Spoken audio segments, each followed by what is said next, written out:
Welcome back, Deep Divers. Today, we're going to tackle, well, I guess you could say burn through Ray Bradbury's Fahrenheit 451. Ooh, playing with fire there. I like it. Had to, right? And you, our amazing listeners, you've provided us with this treasure trove, a copy of the book, essays, reviews, even some of Bradbury's own thoughts on it. It's a lot, for sure. It can be a little daunting for someone who, hasn't quite gotten around to reading it yet. That's exactly why we're here.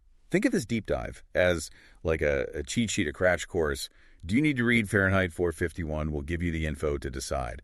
We're talking the world, the themes, what makes it relevant even now, all without spoiling the ending, of course. Sounds good to me. Fire away. All right, so first things first.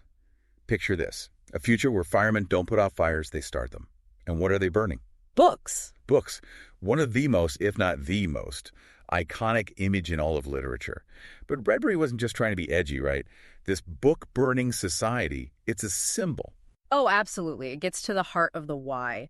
Bradbury, he saw this future where people are obsessed with mass media, instant gratification, anything to avoid, discomfort or disagreement. Kingsley Amis, another sci-fi writer, he called it the devolution of individuality, right? And it's all, sold as this path to happiness. Keep everyone distracted, entertained, no one causing trouble. Which is where we meet Guy Montag, our protagonist. He's a fireman who, ironically, starts to question everything about this happy world. And his journey, his transformation really starts with two key encounters. First, there's Clarissa McClellan. She's this young woman who, embodies free thinking. Basically, she's everything the society tries to squash. Right. Then we have Faber, retired professor, symbol of this lost world of, knowledge and deep thought. Both of them represent what's missing for Montag and, honestly, for this whole society. The power of books. It's not just about the information in them, though, is it? Well, and speaking of information, Bradbury himself had this great story. He wrote Fahrenheit 451 in 9 days, racing against a dime-fed typewriter in a UCLA library basement, fueled by coffee, apparently. Wow. Talk about urgency. And even the setting, it all ties back to books. But what makes this book truly powerful is how relevant it still is all these years later. Bradbury, in one of his introductions, he describes seeing this woman completely engrossed in a tiny ear radio, oblivious to everything else. Kind of prophetic when you think about our world of earbuds and smartphones, right? Absolutely. It's like he tapped into this timeless thing about us humans, our tendency to seek distraction, comfort over challenge. And that leads us right to the theme of censorship. Which in this world isn't some big brother government telling us what we can't read. Nope. Much more insidious. It's societal pressure, this desire for easy happiness that leads to, self-censorship. Like those, what were they called? The stretched out billboards Clarice mentions. Everything's fast, condensed, no time to think. Leaving us with this haunting image. Books burning. Bradbury calls it the death of living words.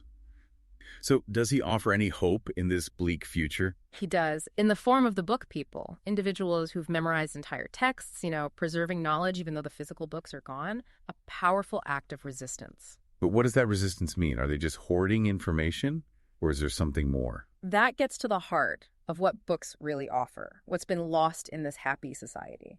Faber, he lays out three crucial things. Well, the first thing is quality information, not just random facts, but ideas that have depth, nuance, things that actually make you think. Makes sense.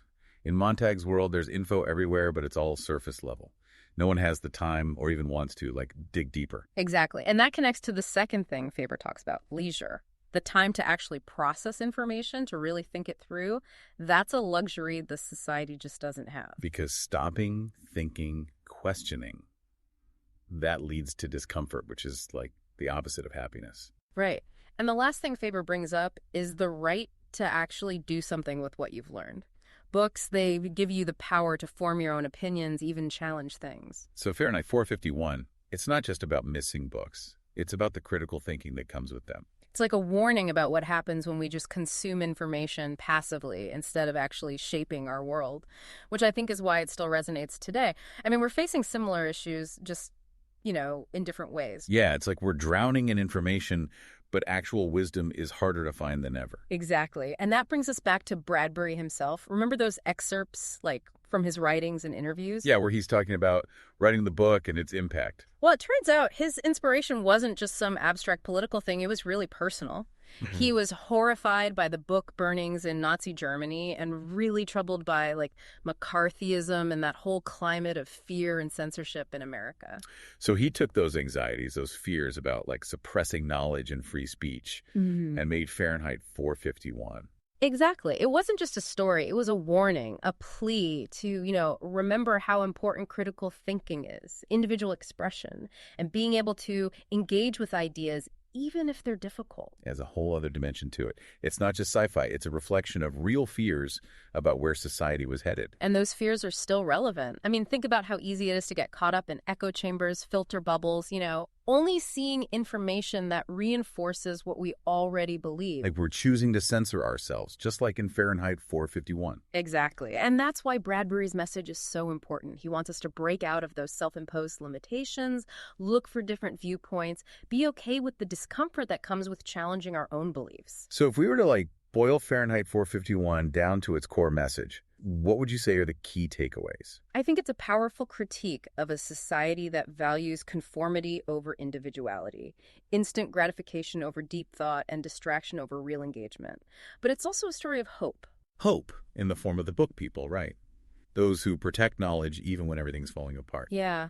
They remind us that even in the darkest times, the human spirit can persevere. And they show the power of individual action, how important it is to fight for what you believe in, even if it seems impossible. It sounds like Fahrenheit 451 is more than just a book. It's a call to action. It is a call to be engaged, to be critical, to be brave in our pursuit of knowledge and truth. And to never take our freedom to think for granted. Exactly. Because, like Bradbury shows us so vividly, those freedoms are fragile. They can be eroded by fear, complacency, and the temptation of easy answers. So what does this mean for our listener, the one who's been trying to decide whether to pick up this classic? Well, I think Bradbury is issuing a challenge to step outside of our comfort zones, engage with ideas that might make us uncomfortable, question the things we just accept as true. He's saying don't just be like a passive consumer of information. Right. Be an active participant, Think critically, seek out different perspectives, and most importantly, don't be afraid to ask why. Like Clarice does. How odd, she says. How strange. She's all about that curiosity, even when it makes other people uncomfortable. Exactly. And it's that curiosity, that willingness to question, to explore. It's what leads Montag on his path, right? To self-discovery, to resistance. Yeah.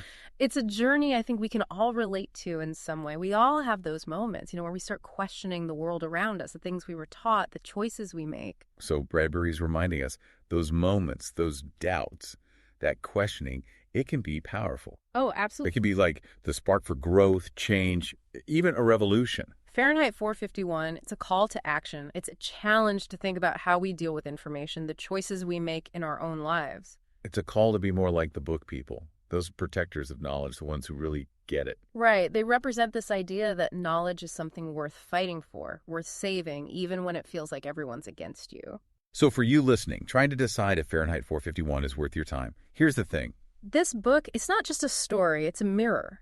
It shows us our own anxieties, our desires, how we deal with technology, with knowledge, even with the idea of freedom. Mm-hmm. It asks hard questions, challenges what we believe, and in the end, it makes us think differently. And that's what makes it a classic, right? It goes beyond its time, its setting, and speaks to something fundamental about being human. Exactly. It's a book that sticks with you, even after you've finished it. It sparks conversations, debates, it inspires action. Definitely. So our verdict, definitely worth a read. For sure. It's a trip into a dystopian world, sure, but it's also a journey into ourselves. And who knows? It might just start a revolution in your own mind. Now, if you're ready to go on your own deep dive into Fahrenheit 451, we encourage you to grab a copy. Yes. And while you're at it, why not subscribe to our channel for more explorations into the world of books and ideas?